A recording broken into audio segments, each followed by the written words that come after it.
Simon O'Connor. Thank you, Mr Speaker. I'm thinking as I stand to rise on this bill that we may have to move an immediate amendment to appoint a commissioner to replace the last speaker. We've just heard around this particular bill a long sort of a diatribe, if you will, around problems in health. It's the same usual tired material we've heard from the opposition. It's tired for two reasons. One, that it's constantly repeated.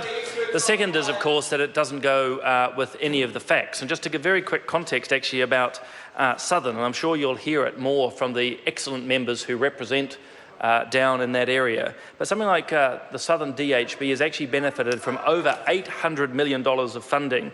And in fact, there's been an increase of over $130 million to that DHB over the last 7 years. There's 66 more doctors, 195 more nurses.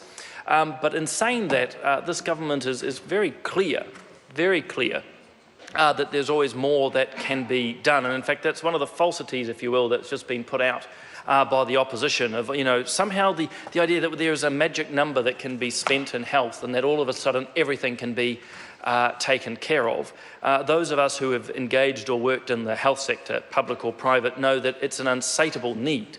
And the question of government is to work the best way to assure the best access to health for all New Zealanders, be it in the Southern DHB or in any of the others. And in fact, the other area which was incorrect was this talk about, we need to look at the funding models. It's all very well and good for the opposition to say that. It's what oppositions do. Of course, those who were in the Health Select Committee last week would have heard that the Ministry of Health is looking at the funding models.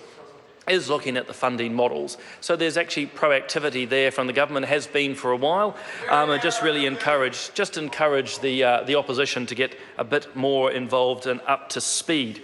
Look, this is a very simple bill, Mr Speaker. This is a very simple one. It's basically, as has been noted, suspending the elections of the District Health Board next year. It's common sense. It makes, it makes an enormous amount of sense. A commissioner has rightly been appointed very recently to assist this DHB, particularly around its fiscal management. It doesn't make any sense at all that as they've just begun the job to effectively de-appoint the commissioner and reappoint board members. So this is a simple bill.